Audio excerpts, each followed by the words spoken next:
Are you dealing with a narcissist and they just come at you and at you and at you, and you just want something to be able to say to shut them down, to reclaim control of your life and disarm them once and for all? You will want to watch this video, because by the end of this video, I'm going to give you 5 phrases to shut them down once and for all, so that when they come at you, you're going to know exactly what to say.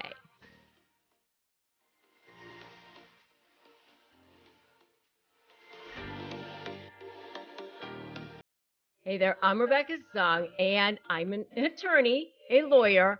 I've represented thousands of people, all the way from drama, trauma, and chaos, all the way from where to begin, through and to a win, to become victorious against narcissists, how to break free. And I want to help you do the same thing for free. Who does that?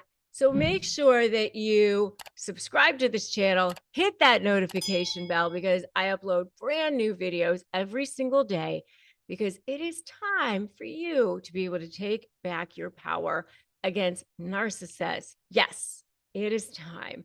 And this is the video for you.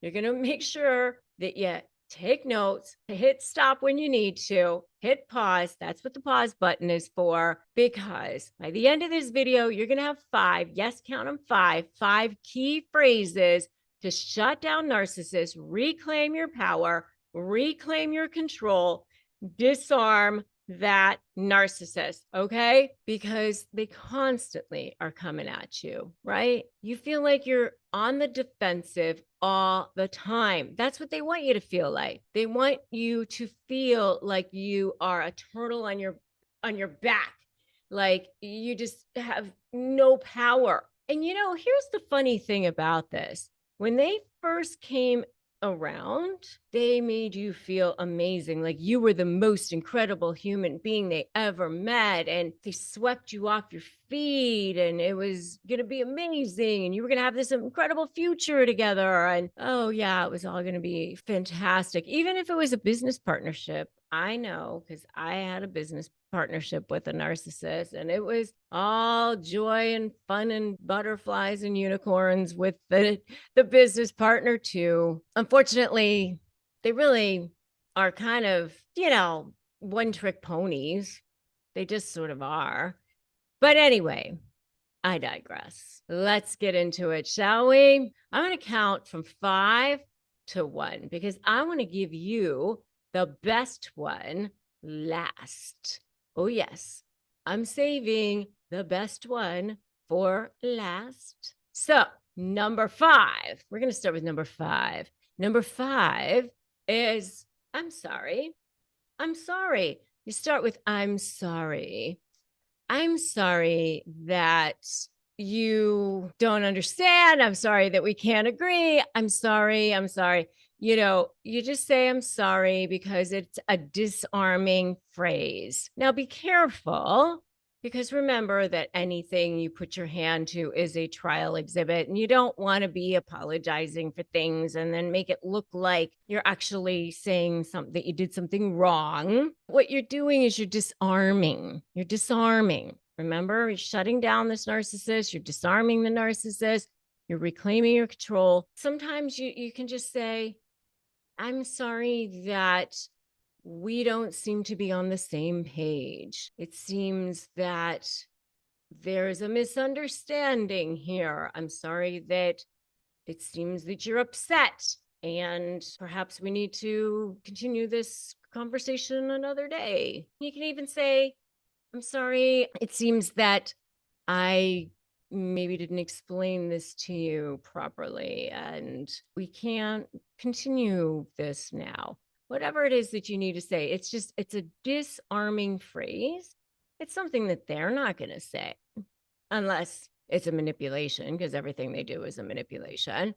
So number 5 is, I'm sorry. It's just a way to shut them down, disarm them.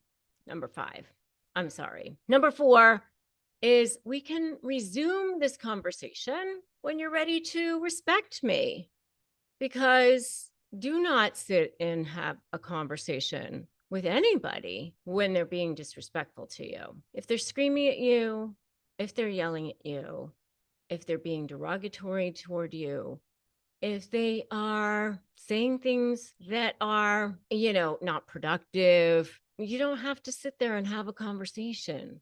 You're not getting anywhere with it anyway. So you can just say, we can resume this conversation when you're ready to be respectful. And then excuse yourself. Here's the one thing that I say all the time. There are certain things that are negotiable, and there are certain things that are not. Terms of contracts are negotiable. Your self-worth, not. Your self-respect, not. Ever. So you can always resume conversations when the person is ready to be respectful. And you don't have to yell, and you don't have to scream, and you don't even have to say it with emotion. You don't have to say, we can resume this when you're ready to be respectful. You don't have to be like that. Okay. You don't have to respond in kind. You just say, we can resume this conversation when you can be respectful. Thank you. And then nicely get up and walk away. Okay. And if they say, don't walk away from me, that's not respectful, blah, blah, blah, whatever it is, just say, oh, that's not respectful. Thank you. And that's it.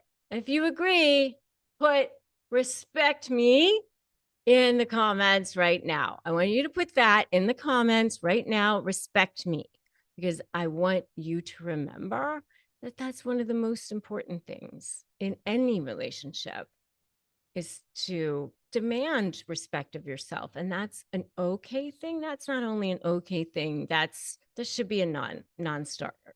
Okay. It should be a non-starter. Number 3 is I agree. And again, this is something you got to be very careful with what you're doing, because remember, everything is a potential trial exhibit. So you can say things like, I agree with that, that's what you believe. I agree that that's what you think. I agree that we disagree. I agree that that's your perspective. In other words, you're not agreeing with anything. You're just agreeing that that's what they think, but just hearing the words, I agree, is just sort of like a salve for people. It's sort of like music to their ears. So when you say, I agree, it's sort of like, okay, they hear, I agree. So that's number 3. I agree. Number 4 or number 2, I'm working my way up. So whether it's number 4 or number 2, depending on how you're like looking at it, is no. Just no, because that will definitely shut them down, especially if they're used to you saying yes, especially if they're used to you going along to get along, because that happens a lot of times when you're in these relationships. I know, I've been there too, but then you end up regretting it. La, la, la, I know how it is, right? That one is the next one. It's just no, especially if, you just really don't want to do that thing or whatever. Just say no. Just say no, like the old drug campaign. Just say no. All right, ready? You ready for that last one? Are you so ready to find out what that last one is? A good one. I told you it's a good one. This is the most important one. This will definitely shut down that narcissist. This is definitely going to help you reclaim that control. This is definitely going to help you disarm them. They hate this word in a lot of ways, actually. Whatever. This is literally the one word that narcissists absolutely cannot stand. They cannot stand this word. And I actually have a whole video on this topic. You want to go watch this video next. It's called The Number One Word Narcissists Absolutely Cannot Stand. That's the next video that you're going to want to go watch after this. I'm going to make sure we drop a link to that below. So definitely go watch this video. And if you haven't subscribed to this channel, make sure you do that now. Subscribe and hit that notification bell. And if you also need additional support, make sure that you join my free private Facebook group, Narcissist Negotiators. And if you haven't gotten my free worksheet, you should definitely do that now. It's a free ebook. It will help you negotiate any deal that you have. I've had people win their entire deals just on that. And you can get that at crushmydeal.com. make sure you grab that. So thank you for stopping by. Remember that today is a great day to start negotiating your best life. I'm Rebecca Zung, and I'm so glad that you're here. And I'm so glad that you stopped by, so much so. And I'm so glad that you are here and part of our community, because dealing with narcissists is literally the hardest thing that you will ever have to do, for sure. But once you break through and once you break free, it is the best. It is the best because you know that you are stronger and you are better than you have ever been, ever in your life. So I'll see you in that next video. I'm so glad that you're here, and namaste.